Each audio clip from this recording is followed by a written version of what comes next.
Assalamualaikum warahmatullahi wabarakatuh. Kami dari kelompok 5 akan menjelaskan terkait materi fase gerak pada gas kromatografi dan superkritis fluida kromatografi. Dosen pengampu kami yaitu Profesor Dr. Renat Renaldi Idrus, SSI. Next. Kelompok 5 terdiri dari yang pertama ada saya sendiri yaitu Aisyah Sabrina, kemudian ada Nur Faizah, ada Citra Huwaina Bahirah, dan Marsa Nurmalisari. Berikut poin-poin yang akan kami jelaskan. Yang pertama itu ada fase gerak gas kromatografi yang akan dijelaskan oleh saya sendiri. Jadi, gas kromatografi adalah jenis kromatografi umum yang digunakan dalam analisis kimia untuk pemisahan dan analisis senyawa yang dapat menguap tanpa mengalami dekomposisi atau penguraian. GC dapat digunakan untuk pengujian kemurnian zat tertentu atau memisahkan komponen yang berbeda dari campuran. Gas kromatografi dapat digunakan dalam mengidentifikasi suatu senyawa. Prinsip yang digunakan oleh gas kromatografi adalah berdasarkan oleh perbedaan dalam kemampuan distribusi analit di antara fase gerak dan fase diam di dalam kolom pada kecepatan dan waktu yang berbeda, sehingga terjadinya perbedaan polaritas suatu senyawa. Next. Istilah-istilah penting dalam kromatografi gas yaitu yang pertama ada fase gerak, merupakan gas yang memiliki sifat inert atau tahan terhadap terhadap reaksi kimia seperti helium dan nitrogen.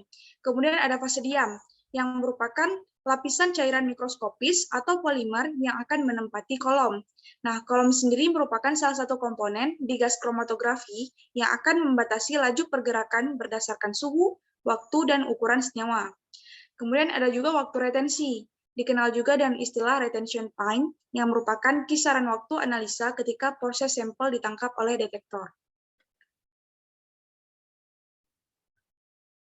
Gas pembawa untuk gas kromatografi, jadi dalam GC, gas pembawa hanya dinyatakan sebagai pembawa untuk mengangkut molekul zat terlarut yang diuapkan melalui kolom selama proses partisi atau proses pembagian. Gas pembawa untuk kromatografi gas harus berupa gas inert yang tidak bereaksi dengan komponen sampel. Gas pembawa gas kromatografi harus berkontribusi minimal pada proses partisi. Hal ini berbeda dari fase gerak dalam kromatografi cair. Gas pembawa merupakan gas yang dapat dimanfaatkan yang memuai dengan naiknya suhu. Hal ini menyebabkan perubahan viskositas gas. Pemilihan dan kecepatan linear gas pembawa akan mempengaruhi resolusi dan waktu retensi. Gas pembawa itu harus inert ke fase diam dan bebas dari kontaminan yang dapat dideteksi. Nah, berikut komponen pada gas pembawa. Yang pertama ada silinder gas terkompresi yang mengandung berbagai tekanan inert, juga beracun, mudah terbakar, pengoksidasi, korosif, atau kombinasi gas. Nah, kehati-hatian dalam menggunakan atau menangani dan menyimpan tabung gas terkompresi ini harus diperlukan kehati-hatian karena tingginya potensi insiden yang parah. Kemudian juga ada regulator tekanan, yang merupakan katup yang dapat mengontrol tekanan cairan atau gas ke nilai yang diinginkan, menggunakan umpan balik negatif dari tekanan yang dikontrol. Kemudian juga ada valve atau katup yang dapat digunakan untuk mengatur aliran fluida baik berupa cairan maupun gas. Kemudian yang terakhir ada filter atau penyaring yang berfungsi memurnikan gas pembawa. Baik, sekian dari saya, akan dilanjutkan oleh teman saya. Baik, perkenalkan nama saya Nur Faiza. Di sini saya akan menjelaskan mengenai fase gerak ataupun carrier gas dalam gas kromatografi. Nah, jadi fase gerak itu di dalam gas kromatografi juga disebut sebagai carrier gas ataupun gas pembawa. Mengapa? Karena dia akan membawa analitik untuk memasuki kolom dan melakukan pemisahan di dalamnya. Nah, adapun syarat-syarat yang harus dipenuhi sebagai gas pembawa kromatografi ini, yang pertama itu dia harus inert. Inert di sini maksudnya tidak bereaksi secara kimia dengan kolom maupun analit yang kita gunakan. Yang kedua, dia memiliki kemurnian yang tinggi. Ini dimaksudkan untuk meminimalisirkan terjadinya derau ataupun noise. Yang ketiga, dia dapat memperpanjang usia kolom. Karena diharapkan gas yang kita digunakan itu dia akan membuat komponen-komponen yang kita gunakan di gas kromatografi itu tidak rusak, sehingga usia kolom kita juga awet. Karena kalau misalnya usia kolomnya itu sudah tua, maka akan menghasilkan tailing ataupun fronting pada kromatogram yang dihasilkan. Nah, yang ketiga itu dia dapat menghemat perawatan alat gizi. Tentu, karena gas-gas yang kita gunakan ini tidak akan merusak komponen-komponen gizi, sehingga dapat meminimalisir perawatan alatnya. Dan yang terakhir yaitu memperoleh hasil pengujian yang baik, di mana hasil yang kita dapatkan itu sesuai dengan alat yang kita gunakan, karena gasnya ini tidak bereaksi dengan analit kita. Nah, berikut merupakan jenis-jenis gas pembawa yang digunakan dalam analisis gizi. Ada helium, argon, nitrogen, karbon dioksida, dan juga hidrogen. Nah, perlu diketahui bahwasanya di antara kelima gas ini, gas nitrogen, helium, dan hidrogen merupakan gas yang paling sering digunakan untuk analisis gas kromatografi. Untuk gas helium ini dia lebih sering digunakan atau lebih umum karena dia memiliki kelebihan yaitu tidak mudah terbakar. Untuk argon ini dia jarang digunakan karena mempertimbangkan harganya itu yang sangat mahal. Kemudian tugas hidrogen itu dia memiliki kekurangan tersendiri di mana dia akan mudah meledak dan terbakar. Nah, untuk gas helium ini dia paling umum dan kompatibel dengan kebanyakan jenis detektor seperti yang dijelaskan sebelumnya. Nah, jadi ada gas-gas tertentu itu dia akan cocok untuk detektor tertentu dan HE ini termasuk gas yang kompatibel atau cocok dengan kebanyakan jenis detektor dan ini merupakan kelebihannya tersendiri. Kemudian menghasilkan resolusi yang baik. Nah, kalau misalnya resolusi yang dihasilkan itu lebih baik, maka daya pemisahnya itu cepat atau baik juga. Oleh karena itu juga solid dapat terdifusi secara cepat. Untuk gas argon ini digunakan untuk jenis detektor ionisasi. Kemudian pemurnian yang dilakukan itu juga sederhana. Untuk gas nitrogen ini dia memiliki batas deteksi yang lebih rendah untuk jenis detektor flame ionization. Kemudian di antara ketiga gas yang sering digunakan ini, dia memiliki resolusi dan laju difusi yang paling rendah ataupun lebih rendah, sehingga daya pemisahan yang dilakukan oleh nitrogen ini dia lebih lama. Kemudian untuk gas hidrogen ini, di antara ketiga gas yang sering digunakan, dia memiliki pemisahan yang paling cepat. Oleh karena itu, resolusi yang dihasilkan juga lebih baik. Dan juga solid juga dapat berdifusi secara cepat. Akan tetapi dia memiliki kekurangan, yaitu susah dalam penanganannya, yaitu mudah terbakar apabila tercampur dengan udara. Nah, berikut merupakan kromatogram yang dihasilkan oleh ketiga jenis gas pembawa, yaitu nitrogen, helium, dan hidrogen. Dapat kita lihat di sini bahwasannya yang menghasilkan resolusi paling baik di antara ketiga jenis gas pembawa ini dihasilkan oleh gas hidrogen. Mengapa? Karena dapat kita lihat di sini bahwasanya puncak-puncak yang dihasilkan oleh gas hidrogen ini dia lebih terpisah dan juga tidak tumpang tindih atau overlapping satu sama lain. Sehingga resolusi yang dihasilkan juga lebih baik. Nah, perlu diketahui bahwasanya kalau misalnya resolusi yang dihasilkan itu baik, maka dia pemisahan dilakukan itu lebih cepat atau lebih baik. Nah, kebalikannya, sedangkan nitrogen ini menghasilkan resolusi yang paling rendah karena dapat kita lihat puncak-puncak yang dihasilkan oleh gas nitrogen ini saling berhimpitan dan overlapping atau tumpang tindih sehingga resolusinya itu lebih rendah dan pemisahannya itu juga lebih rendah.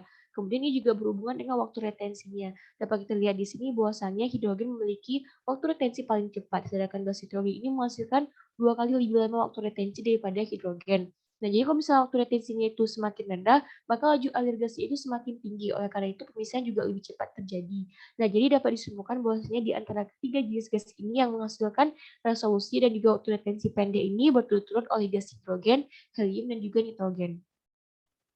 Nah, kemudian ada difusivitas ataupun kecepatan difusi. Jadi di antara ketiga gas ini yang memiliki kecepatan difusi paling cepat itu yaitu maksudnya paling besar yaitu gas hidrogen.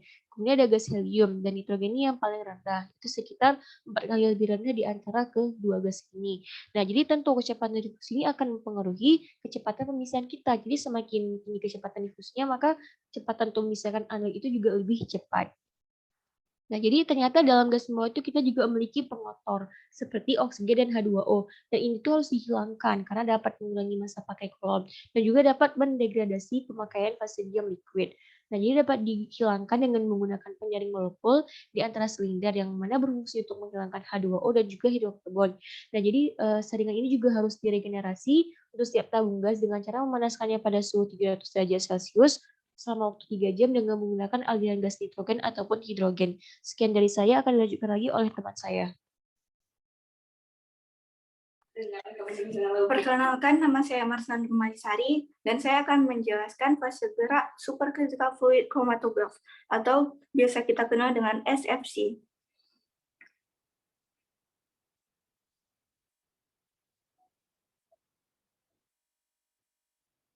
Nah, jadi kan kita harus tahu kan apa itu SFC. Jadi, kromatografi fluida superkritis adalah pengembangan dari teknik kromatografi kolom, yaitu di mana dalam cara kerjanya itu menggunakan fase gerak fluida superkritis. Nah, fase gerak fluida superkritis itu bisa kita dapatkan saat suatu zat berada di atas titik kritisnya. Titik kritis adalah sebuah titik suhu di mana fase cairan dan uap tidak bisa lagi dibedakan.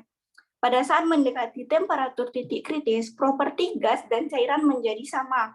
Fase inilah yang disebut dengan fluida superkritikal, yang sifatnya itu antara cair dan gas. Dan kalau kita fokus sama gambar berikut, ini tuh adalah fase diagram tekanan dan temperatur. Jadi fase diagram ini kita dapat tahu gitu di mana saat kondisi padat, gas, dan cair. Dan untuk kita dapatkan fluida superkritis itu kita harus melampaui yang namanya titik kritis. Nah, kita sudah melihatkan titik kritis di gambar ini, dan untuk mendapatkan keadaan fluida superkritis kita harus membuat tekanan atau temperaturnya itu sehingga bisa kita dapatkan fluida superkritis yang berada di atas titik kritis. Baiklah, next.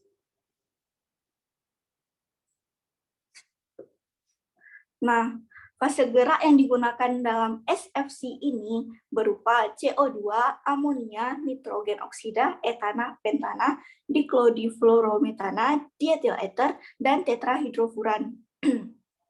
Di antara semua ini, CO2 yang paling umum digunakan, karena CO2 itu memiliki kelebihan, yaitu pelarut yang sangat baik untuk molekul organik, dapat meneruskan sinar UV, mudah diperoleh dan harganya ekonomis, serta tidak berbau dan tidak beracun. Zat-zat lain itu misalnya mudah diperoleh, tapi bisa saja baunya itu berbau seperti amonia, itu tidak cocok juga.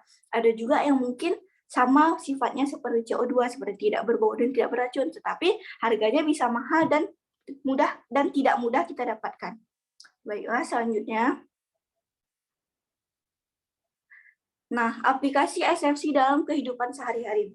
Jadi kan kita tahu kalau superkritis fluid chromatograph ini kita pakai untuk pemisahan zat tertentu atau identifikasi senyawa tertentu.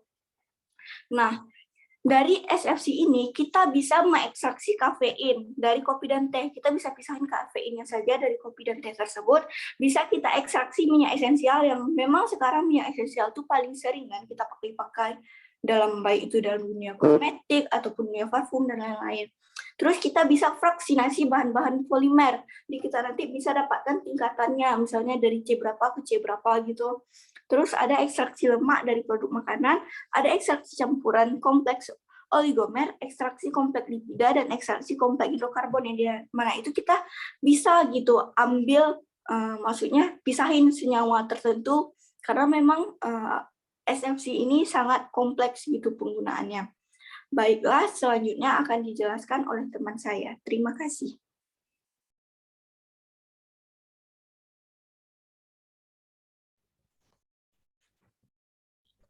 Baiklah, perkenalkan saya Citra Huwaina Bahira.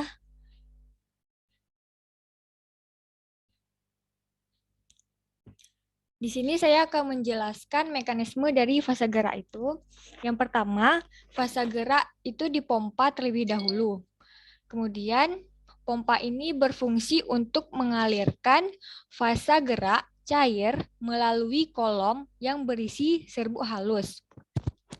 Kemudian, cuplikan ini atau hasilnya itu akan disuntikkan ke dalam fase gerak dan jadilah cuplikan campuran. Nah, cuplikan campuran berupa cuplikan yang berupa campuran itu disuntikkan ke dalam aliran fase gerak, kemudian dibawa ke dalam oven, khususnya itu ke dalam kolom yang terdapat di oven.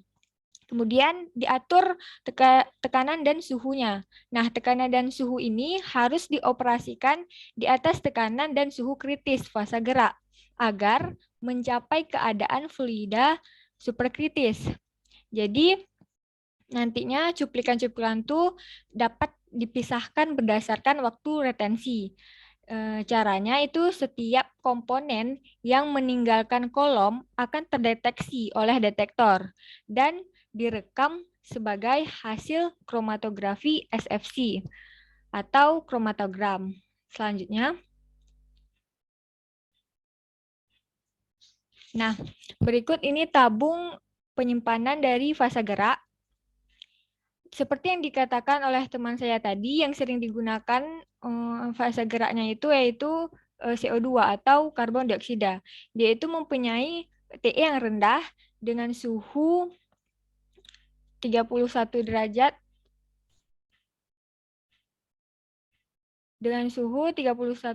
Celcius, tekanan 73 atm, dia tidak toksik dan tidak mudah terbakar, tersedia dalam kemurnian yang tinggi dan bersifat nonpolar. Kemudian dia juga mempunyai 261 komponen yang dapat larut di sekitar kritis, CO2. Selanjutnya. Jadi, ada kelebihan dari FFC dibandingkan dengan GC, yaitu dapat menganalisis solut yang tidak menguap, polar, atau mudah terabsorpsi. Kemudian dia dapat menganalisis solut dengan BM lebih tinggi dibandingkan GC.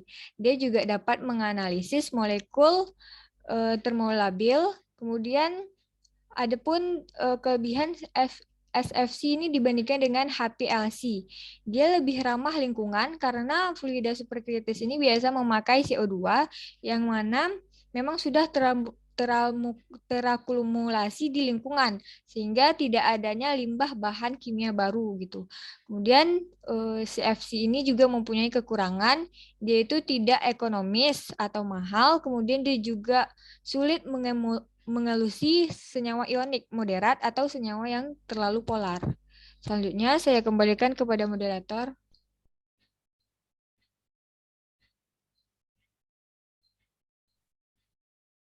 Berikut merupakan daftar pustaka atau referensi-referensi yang kami gunakan. Sekian dari kelompok kami. Maaf bila ada kesalahan ataupun kata-kata yang salah kami ucapkan ataupun materi yang mungkin belum jelas kami sampaikan. Sekian dari kelompok kami. Assalamualaikum warahmatullahi wabarakatuh.